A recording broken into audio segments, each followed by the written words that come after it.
Manus flat on the canvas. We are ready to rock and roll. Second round of action. There is a cut on Manus. Yeah. Martial arts chat. My man B-Hop got dropped out the ring last night.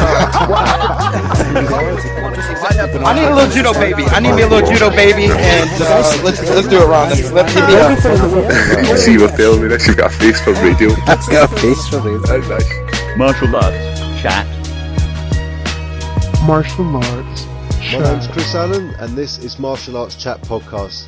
I'm honoured to be joined today by the new light heavyweight champion of the Cage Warriors world, Mr. Modestas Bukauskas.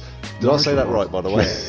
Yes, you did. Yeah, Bukauskas. That's Bukauskas, it, mate. apologies. Yeah. No worries.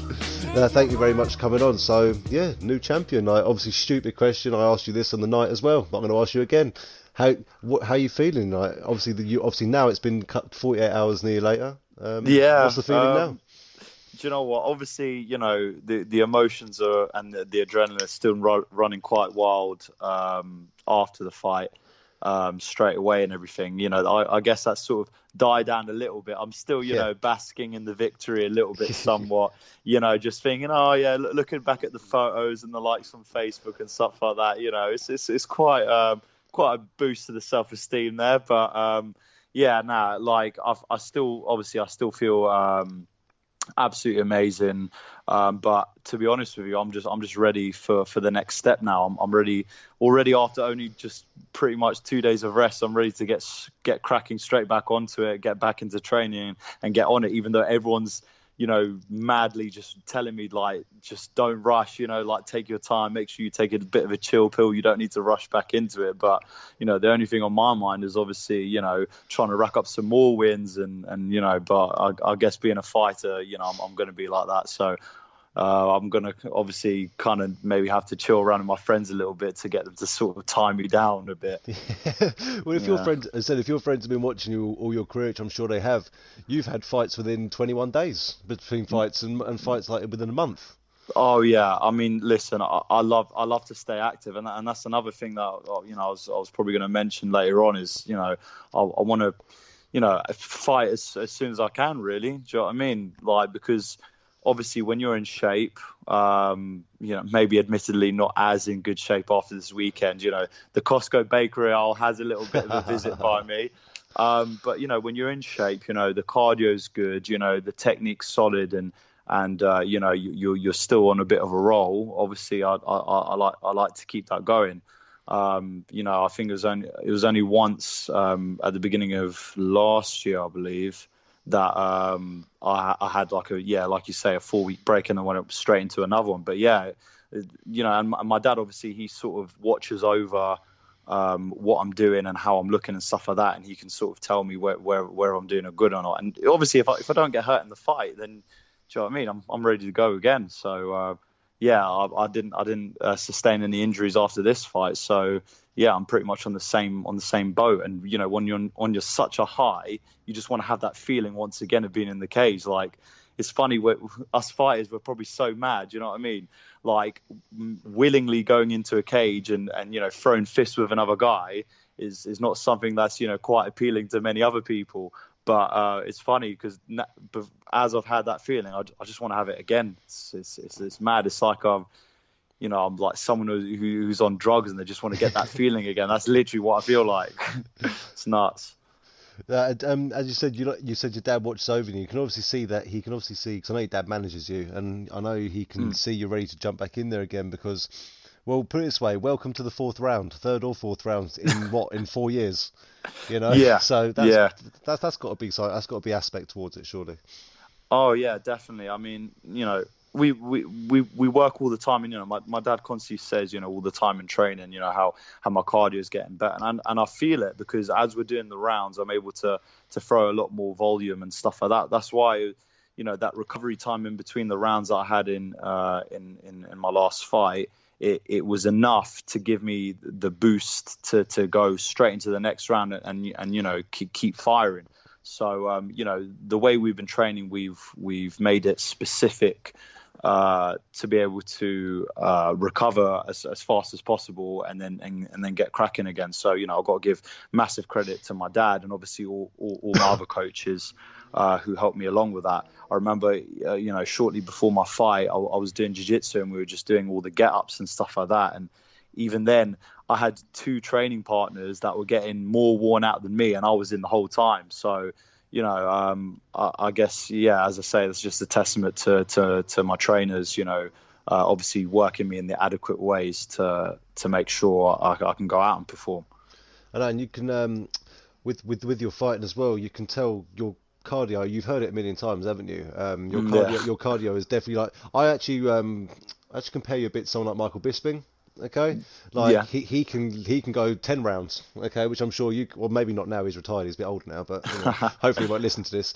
And but I mean, that's the sort of thing he lived on. He wasn't knocking people out left, right, and centre. I know you've got the power, but you can literally keep going for even under adversity, under pressure. 3rd, 4th round, you proved that you can come back and win, even though you may have lost the first few rounds. Like, do you find that something you're sort of becoming known to be that sort of fighter at the moment, in a positive way, let's say? In a positive way. I guess that or the comeback kid. Do you know what I mean? Like, I was thinking of nicknames for you. But I thought someone else has got that. Every single time I'm in a tough fight, it seems like I'm a bit of a slow starter, and then I sort of start picking it up whenever my opponent gets a little bit more worn out. But I actually think my cardio sort of has taken a bit of a while to develop, and mainly through the type of training that I was doing. One thing, I'm 25 now, and I've been in the game for a while, and you sort of learn things along the way. Obviously, I wish I'd learned the things that I learned now that I did, back when I was 21, when I started my pro career, because a lot of things that fighters, they make a massive mistake about. I just got to train all the time, no rest. Like, if I'm not doing 4 sessions a day, then I'm a bit of an idiot and stuff like that. And it's not the correct way of doing it, because you're just gonna push your body to limits where it's actually not supposed to go. I found times where I actually rest and recover when I need to, and stuff like that actually helps me to perform better the next day, and then my cardio's been slowly increasing. So I think having a good timetable and also feeling your body and stuff like that, that's been a massive addition to my training that I made actually after my second loss.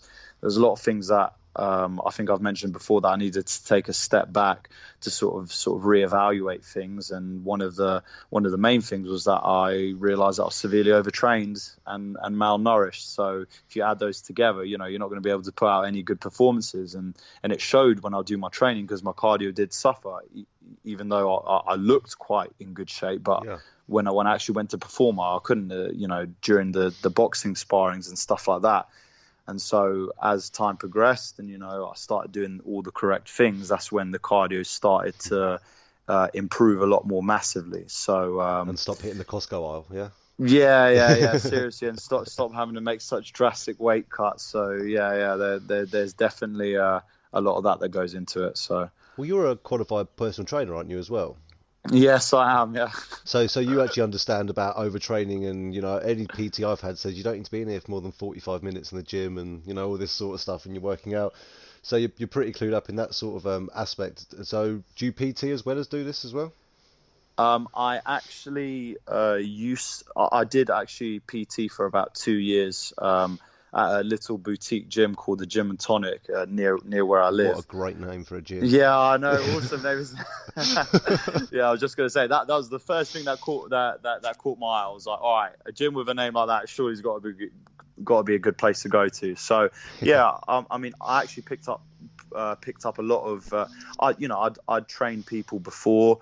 Train people in kickboxing and MMA when I was younger, so I was quite clued up on how to train people. But then obviously there was other certain things that I need to learn about, like nutrition and like muscle groups and energy system, all that basic stuff that you need to learn. And but yeah, I learned a lot on the job. You know, made a lot of good friendship and good relationships at the gym. But I actually just left them about 4 weeks ago in preparation for this fight, as I managed to land a little bit of sponsorship, which has enabled me to train full time. That's good. So you know, I guess you could say I kind of put my eggs all in one basket. You know, I at the time when I thought, you know, I could either leave my job now or wait till after the fight, me and my dad had both decided that we should leave the job straight away with 4 weeks left till the fight. So I could have, you know, essentially left the job as I'd won, but because we were so confident that we were going to go in and win, I'd already handed in my notice a month before, really, you could say I needed to. But I guess in this game you have to have a lot of self-belief and confidence in yourself if you're going to go and accomplish things. So I'm lucky that obviously the gamble paid off. But yeah, so you know, everything worked out really well for me. But I did obviously enjoy working there. I really do love personal training. I love seeing people's progressions. I love you know, making good relationship with people. We had a good laugh and everything. It was all high intensity interval training, so it was very fast paced. Obviously, I was jumping up and down everywhere. Energetic like a maniac. Sometimes at 6 a.m, my clients would be thinking, how the hell has this guy got so much energy? I know why, actually. I've heard some of your old interviews. I heard you're a bit of a caffeine lover. Oh my lord! Yeah, that was actually the next subject that I was going to go on to. Yeah, I probably had about at least 5 coffees just in the morning, just to get me through. Do you know what I mean? Just to spill out the last bit of energy that was left inside my body onto the clients, and then get ready for another full day of training. So that was another reason, obviously, why I had to leave, because you know, when you train full time and you can dedicate all your rest and recovery time to your training sessions, obviously it makes a massive difference. If you're having to wake up at 4:45 in the morning after, you know, coming home about 10:30 at night from training, and then have to wake up, and most of the time when you finish training again, your adrenaline's still rushing and you're just your mind's still awake. So by the time I fell asleep, I only have 4 hours sleep. So I think that, you know, that played a part as well. It made me realize how important it was to have a full recovery, and it makes me even more grateful the fact that I was able and am able now to train full time and get properly, you know, stuck in and improve my skill set. Well, you're definitely doing something right, because you're on a 5-fight win streak at the moment. You've only lost 1 fight in Cage Warriors, which I'm sure you'd agree, like, you really feel like, you know, you would have done better in that fight. But yeah, so you're definitely on the right path at the moment. But what I want to ask is, you know, you say you're training a lot all the time and things like that.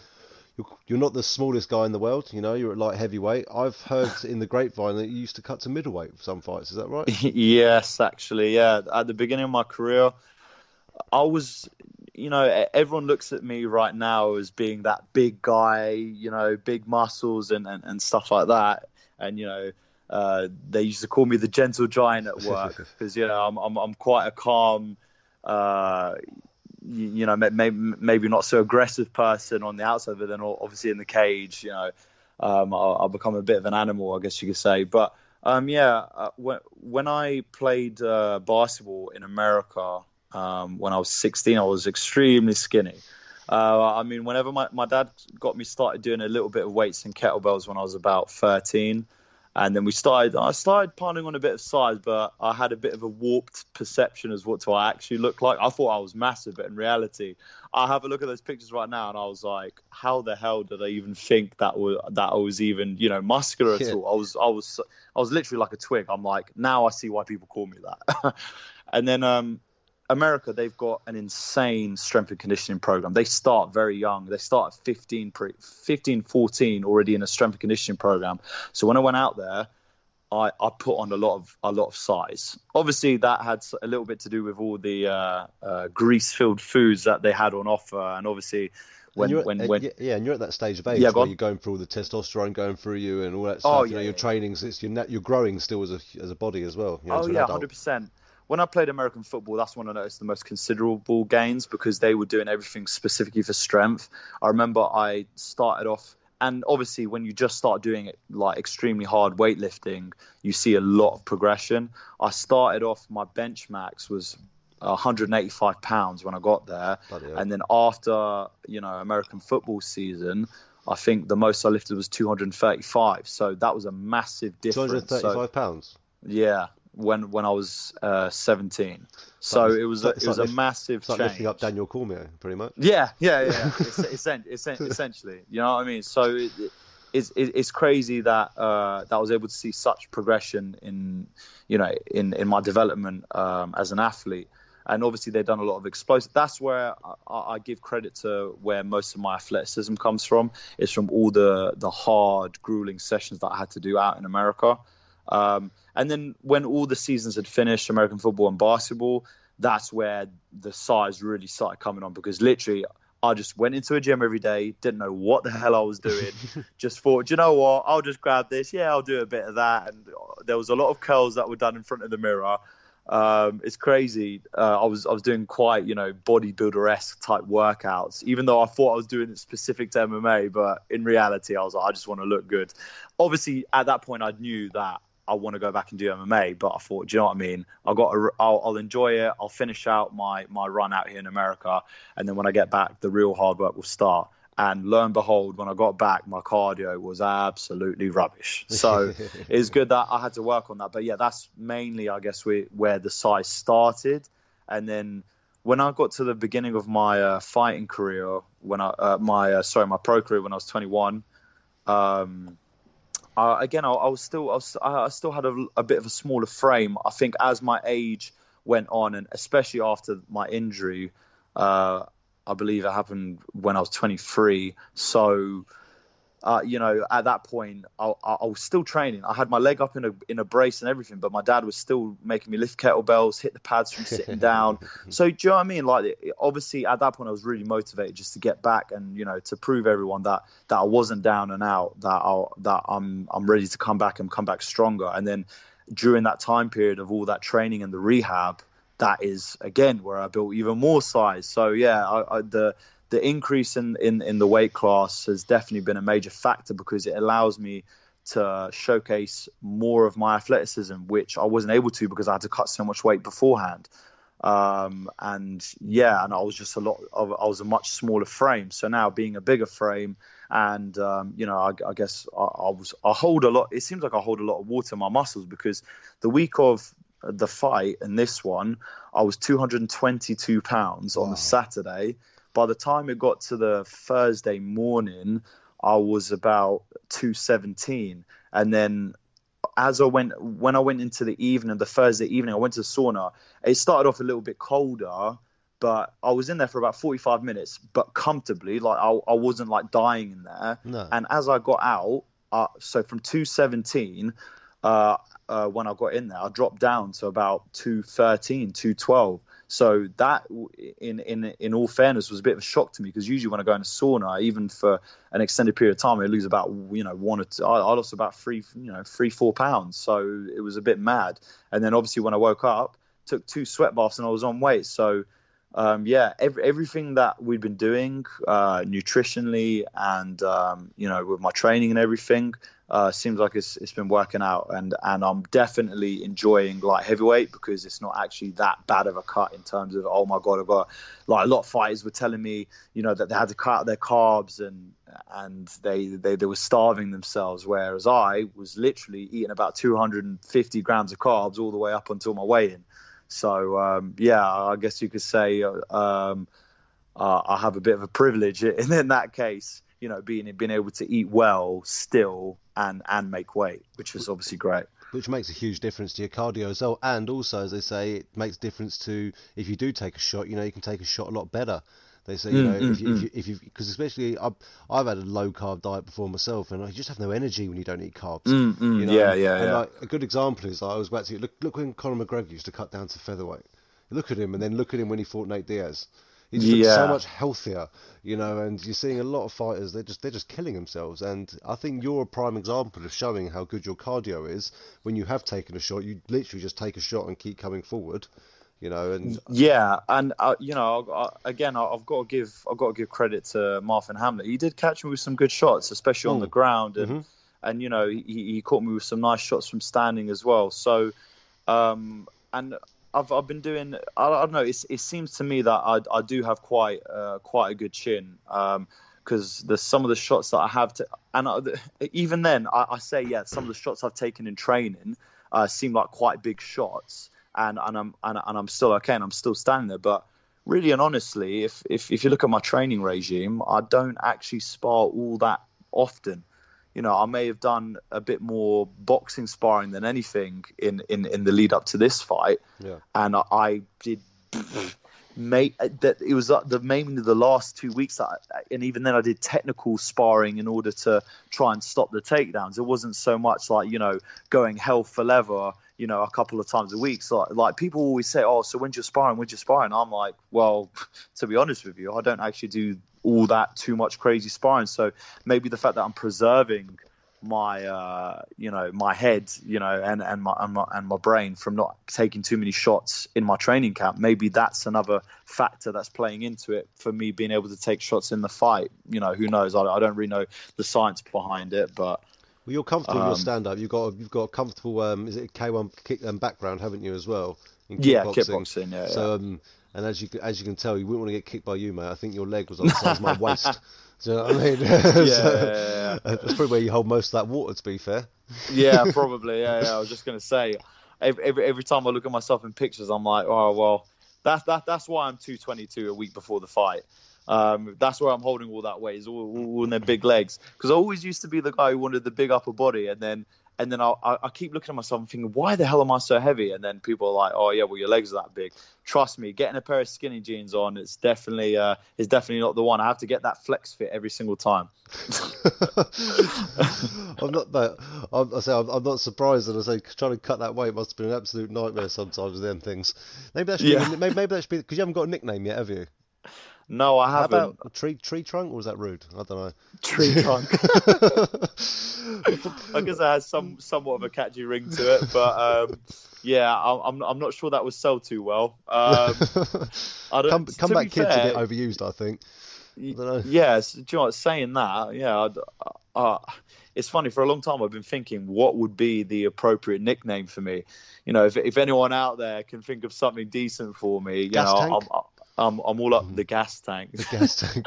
Modestas gas tank. The gas tank. Oh my god! It's like some wrestler. It just gets even better, doesn't it? Oh, amazing. Oh, yeah. Anyway, what was one thing I noticed in quite a few of your fights I watched? I'm guessing your fighters, the people you fight, know about your background, because a lot of them just don't want to stand with you, do they? They just go straight for that takedown. Yeah, I've definitely noticed that. You got a good jab on you as well. In every single, yeah, and do you know what? That's, you know, as I say, it's been something that I've been working extensively upon. My boxing coach, I remember him always telling me, like, why aren't you using your jab? He said you should be throwing about 60 jabs in one round. And I'm like, what the hell? 60 jabs in 3 minutes? How many times do you want me to throw that thing out there? But it helps. Because obviously it's about finding that range, finding that timing and stuff like that. Do you know what? I really, when I see people fighting against me and they go for like even the Myson Wojciech, he's been known to be a striker. It really did baffle me when the game plan was completely flipped over. We didn't really expect him to go to shoot on me. We thought he was going to stand there and bang like he has done in the past.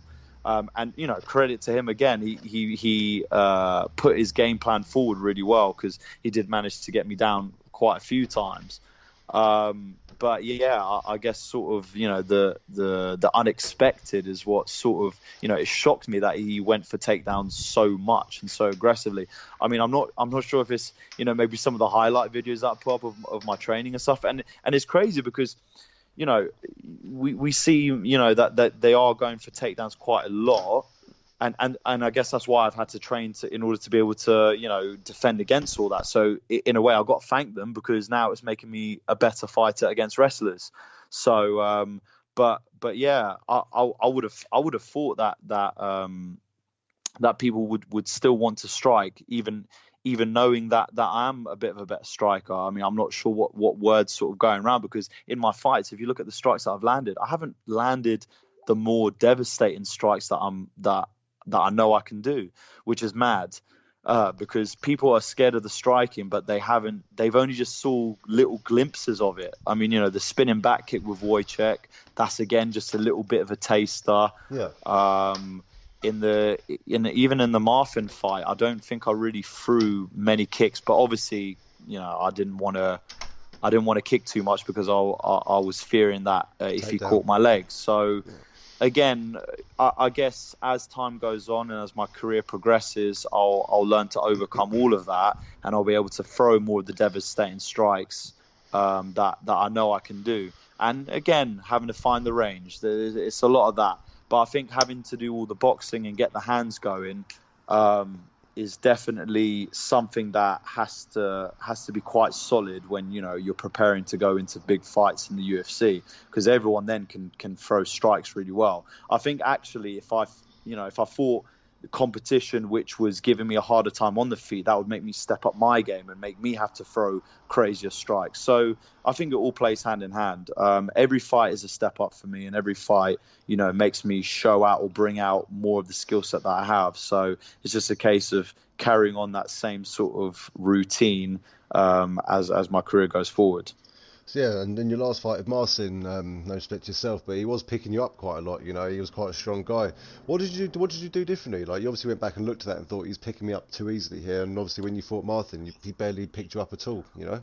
Yeah, in every training camp, we've worked on something specifically. That's actually worked really well in every fight that I've had after those training camps. Yeah. So the main thing before the Marcin fight, we were doing a hell of a load of shark tanks and me getting back up to my feet. One big thing that was wrong with my game was I wasn't able to get back up to my feet. And that was one thing we worked extensively on, like for ages before the Marcin fight. And obviously that showed out really well in that fight. But then, and when it came to stopping obviously I hadn't been used to a guy trying to go for takedowns with such volume like that before. So I didn't really know how to really conserve or use my energy in an efficient manner to stop the takedowns just yet. So I was still having to learn that process within that fight. So obviously that I had to sort of almost give up the takedown to want to get back up to my feet. My corner was telling me the whole time, he says, the guy, one of my corners told me specifically beforehand, don't care if he takes you down, just get straight back up to your feet. So that was sort of ringing in my head in that fight. So I was like, okay, he's taking me down. But it was weird because the whole time in that fight, my corner was telling me, and I was saying to myself, I know I'm going to finish him at some point. It's only a matter of time. He was gassing, picking people up and slamming them isn't easy. Yeah, and I think he, like I say, he did an absolutely phenomenal job, but I think it may have disheartened him, the fact that I managed to get up every single time. Yeah. So that's what I was working on game plan in terms of that fight. But then with the Marfin fight, we were working a lot more on making sure my hips are back earlier, and then doing the required strips against the cage and stuff like that, which, to be honest, I sort of only felt later in the fight, which I should have done a little bit earlier. I should have moved my hips back a little bit earlier in some of those shots that he did get me with. But again, that's another thing to work on. That's another thing to progress and increase for me in my career. So, it's just making building blocks. Every fight, I'll have something to take from it. And then obviously, that I will be working extensively to try and improve that, which is why I think, people looking back at my previous fights will not be an accurate representation of what I'm capable of. And I think that's a lot of what happens. And I think with me not really showing out the best of my ability, I do want to show it more, but sometimes I'm not allowed to do so, or I'm just not as confident to do so. But now my confidence is growing slowly and slowly, and as the fights will go on, I know I'll be able to show a lot more, and I'll be able to perform a lot better. So again, it's a matter of just training, timing, and obviously experience within the fights. That's going to get me there. That's it. And I'll tell you what, you're definitely impressing the right people as well. I don't know if you saw, we had a post-fight interview with Graham Boylan afterwards, and everyone was asking him, lots of questions. It was a mad, crazy night, obviously, with all the outcomes. We asked him, someone asked him, if I remember rightly, what was the most surprising fight for you, or the best fight, or etc. like that. And the first thing he said was actually your fight. He said, he mentioned your fight, and no disrespect to yourself, he said, well, nobody gave you a chance, in this fight at all. And you've gone in there and you've shown again, fine, you may have potentially lost the first, second, third round, whatever, but you knew he was getting tired or whatever, and you dominated and finished. It must feel good to know that the owner of the company, has picked you out of what a serious night of fights that was as well. Yeah, so many great fighters on that card. Very high level guys, all absolutely amazing records. They all had, really amazing performances, winners and losers. They all had really, really, really good shows out. And I've got to give credit and thank you to Graham for offering me the opportunity to fight for the title, and giving me such an amazing platform to showcase my skills. And I really appreciated, obviously, him saying that, because I did watch the post fight interview and stuff like that. And yeah, he was 100% right. I mean, I looked at the odds because obviously before the fight, I was actually telling all my friends, make sure you bet, and you bet on me to win. I told about 30 of my friends, like, if you want to make some money, bet on me. But I saw the odds. I saw what they've been writing about him. I saw a lot of other podcasts actually where everyone had highly tooted my opponent, and I understand why, because he's a highly tooted prospect with such an amazing wrestling pedigree. So obviously I can understand why they would predict it in that sense, because they saw what happened in my last fight. So I guess you can't really blame them for that. Obviously that just added a bit more fuel to my fire. Hearing those sorts of things and everyone counting me out and thinking that I was definitely going to lose. It just gave me more motivation. It gave, when I was training and when I was thinking about the fight, and even when I was visualizing, I was still visualizing the victory, no matter what these people were saying or what was going out there. I was still going to be in that positive mind frame, and I always go back to when I was training with, John Jones. Obviously it was a long time ago, but even training with the best fighter in the world and having such a good relationship with him also, and having such amazing training sessions, that gave me the confidence and the drive as well. So I knew that, having the approval by one of those fighters, I knew that I could do it. So despite what the public may have thought of me beforehand, I was determined to prove to them that I am something in the MMA world, and that I would be a big factor in the MMA game after the fight. So yeah, it was just all motivation. It's all love. Obviously, they all got to do their jobs. They're sports writers. It's what they do. But obviously, it feels absolutely amazing, being able to prove those people wrong. Everyone loves an underdog, man. Yeah, 100%. Everyone loves an underdog, and do you know what? And also, you got to think. Look at the list of names now you've joined, which have been Cage Warriors champions as well. Like, how does that feel as well? I'm sure I don't need to tell you who those names are. Yeah, I mean, there's a long list of amazing fighters, recent and previous that have gone on to be huge staples in the UFC. So obviously, to be along that lineage and line of fighters is absolutely amazing. It makes me really feel like I am going to be able to fight at that level. The fact that I've managed to accomplish that means that I'm fully confident that I'll be able to follow in their footsteps. They've all made a massive impact in the UFC, and that's what I now feel that I'm going to be able to do. provided with all the training that I'm doing and everything. Because obviously this fight, for a lot of people, they would think, oh yeah, won the title is all great. But as I told you before, the hunger now is real. The hunger to do better, the hunger to improve my skill set, the hunger to beat more top names is just growing. So, when I get back into full training again, it's going to be the same mindset going into it. But yeah, like guys like Bisping as well, winning that title and then doing so well. It's very inspirational to me. It's inspirational, and like Conor McGregor, Joanna Jędrzejczyk, such amazing fighters. You've got Molly McCann, who's in the UFC now as well. Molly McCann as well, yeah, and she just won very recently. Yeah. Absolutely smashing it. And these people and Nathaniel Wood, another massive superstar now going into the UFC, winning all his fights. It also, what it does is it gives you hope as well. Obviously, I'm confident in my abilities, but it gives you hope that if they were competing at this level and I'm now competing at that level, it means that I as long as I said, as I keep training hard and doing my thing and doing what I'm doing, then hopefully I'll be able to, gather the same success that they have, because it shows that they were ready for that top level because they had been primed by fighting on such a good promotion such as Cage Warriors, which is 100% the best show in Europe by far. Yeah, you got Jack Shaw that's just gone over there now. Yeah, Jack Shaw as well. Yeah, another great fighter, and he took his time as well. He wanted to build his experience. He wanted to fight, slowly better competition, and every time he rose to the occasion and absolutely smashed it. And he definitely chose, the correct time for him to go on to the UFC, even though a lot of people probably would have argued that he could have gone a lot earlier. But he did the right thing for his career and stuff like that.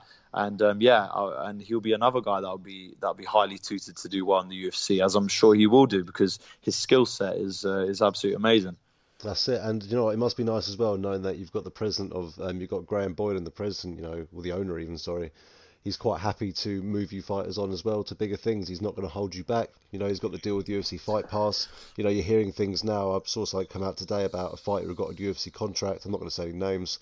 And because he's contracted into a different organisation, they wouldn't let him go. Yeah. So it's nice to have someone like Graham Boylan who's quite happy to help progress. He's had nearly over 90 fighters, I think, move over to UFC now. Yeah, he's really looking after the fighters. What he's doing at Cage Warriors is exactly what us fighters need in order to get that exposure and that progression in our careers that we need. He's putting on events in amazing venues such as the Apollo, which was absolutely spectacular to be able to fight in such an iconic venue. He's got the right cage size and everything. He's got the right things done with media and stuff like that. He's making everything as professional as possible. So it's almost like it's getting you prepared, it's getting you prepared to go onto the higher level and not feel such a difference. Okay, maybe a difference in terms of venue size, but not in terms of training and preparation. Yeah, exactly. Like everything that goes into it, all the media that you have to do, all being under the bright lights and stuff like that. He's doing an amazing job. And the thing is, like you said, he's just not stopped. He's wanting to keep improving and keep increasing and keep doing better for the company. And obviously everything that he's doing is working amazingly well. And I guess you could say it's a very, very bright future for Cage Warriors with him leading the way. Yeah, and I can't wait to see it happening. Like you've already seen Bellator now pretty much come up to the same par as UFC. The sort of fighters they've got there now. And Cage Warriors is catching up as well. Back in the day, it was just UFC was the place to be. I know it still is, but UFC and Bellator and Cage Warriors, they're all the caliber of fighters are getting very close now. I find between these organisations, and which is good to see, especially with the talent coming out of the UK. But we haven't got a lot of our UK fighters are starting to retire now. Like our more known ones. So it's nice to see you coming through. And I know you represent the UK, and I know you've been told this before, okay? Yeah. British accent, obviously there, okay? But obviously people look at your name and probably thought, is this guy interviewing the right person? Yeah. So just, we've literally got about 3 minutes, mate. So just give us a quick background, on, where you're from and stuff like that, mate. Yeah, so I was actually born in Lithuania. My parents live. My whole family's pretty much Lithuanian. And we actually moved to London when I was 3 years old. So that's why the accent is so strong, being British. And just one thing, obviously, because my English was obviously very good because my parents were very heavy. Being Eastern Europeans, Eastern European parents, they were quite strict on me doing well in school and stuff like that. So, and which I'm very thankful for because it's made me, quite. I would like to think so anyway, quite well spoken. Hello. So, my parents have done an absolutely amazing job, and I can't thank them enough. But yeah, so obviously, going in through the school system, my parents, they would speak Lithuanian to each other, but not so much to me and I actually have an older sister. But that helped us to do very well in school. To do well through the schooling system, and then that's where obviously the accent came through. But like all the heritage and everything, we still have like the Lithuanian celebrations that we do. Obviously, he still talks every now and then Lithuanian stuff like that, so I can still understand it pretty well. I can't speak it that well. If anything, I probably can't speak it really much at all. But like I say, whenever I read newspapers and stuff, I can read the stuff, I can understand it. So yeah, like I say, I'm very patriotic towards Lithuania because every time I've been back there, I really just love the environment. And I stay there for about 3 weeks, and the language starts kicking back in again. So it is quite nice. But yeah, obviously, I love representing both countries because they've played such a massive impact on my life. Obviously, the main one being Britain because it's pretty much, I guess you could say, born in Lithuania but bred in Britain. So. It's really having like the British culture and stuff like that. It's good to have a bit of both cultures. But obviously, if you're talking about where I was born, being born in Lithuania, that's why I represent it so strongly, and I want to bring it into the mainstream. It's because if you look at my bloodline, it is Lithuanian. So. But yeah, being from the country and everything, obviously having support from Britain, you got to represent both, and I'm very happy to do so. That's it, man. Obviously, it puts Lithuania, MA on the map a little bit as well. There's obviously not too much. I don't know how much exposure is over there. Obviously, we haven't got too many Lithuanian fighters, and I'm sure if they're writing about you in newspapers and things like that already, are they? Oh yeah, definitely. There's always one big newspaper out there that keeps writing about every single success that I have, which is great. That they're following fighters that are doing well in other sports, and they write about other athletes and other sports as well that are doing well on a worldwide stage. So I think it's great. It's great for the exposure. It's great for the country to know about their homegrown athletes and stuff like that. And hopefully we'll be able to produce more athletes that are able to compete at a high level. And obviously, it's my main goal to be, if not one of the first, but to be the first Lithuanian actually signed by the UFC, the first Lithuanian-born athlete. So that would be another massive achievement if I can get there. So obviously, first Lithuanian champion in May. So So we've got the first Lithuanian Cage Warriors champion. So now we're just going to try and keep ticking the rest of the boxes. And obviously, I'm just gonna keep working hard, keep my head down, stay humble, and just try and keep on putting. One big thing I want to do is to keep on putting on spectacular performances, because you look at the level of the UFC and the guys are literally throwing hell for leather. They are putting it all out there. I want to be known as the guy who brings on a show that when they see this guy fight, they know that he's going to bring everything with him. And that's really what I want to be known for. And that's what Dana White always goes on about. And like you see fighters who who can even, I'm not saying you're going to, but have lost like 4 fights in a row, but because they come and fight, they stay there, so that's what they want to see. And if you go in there and dominate and show you're there to fight straight away and you're winning, it won't be long, mate. First Lithuanian UFC champion. Happy days. 100%, my man. Yeah, that's it. Anyway, do you know what? I have got so many more things I want to ask you, okay? But I think we've got about a minute left, which is absolutely devastating. My gosh. Never enough time, mate. So go on, in this minute, quickly give a shout out to sponsors, gyms, everything like that, mate, and friends and family. Oh wow! Right, I don't even think I'm I can counting fit you it down. in 1 minute. But starting off with obviously thank you to all my friends and family. You've been absolutely spectacular throughout. There's so many people out there that are getting behind me, and I've had people that have given me money to help go towards training camps, and I've got to give a massive thank you because you lot are helping me, inevitably, live out my dream. I've got to thank BST Academy.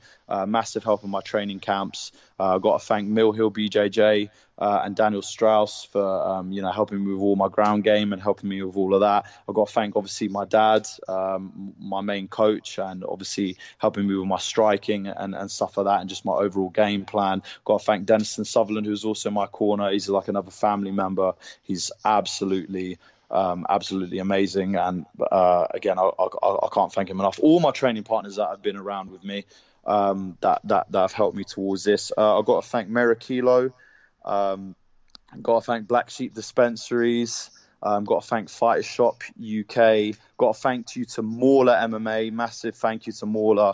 Again, sponsoring me and offering me a lot of good clothing. They're a big brand. They're going to come up big. So everyone watch out for that one.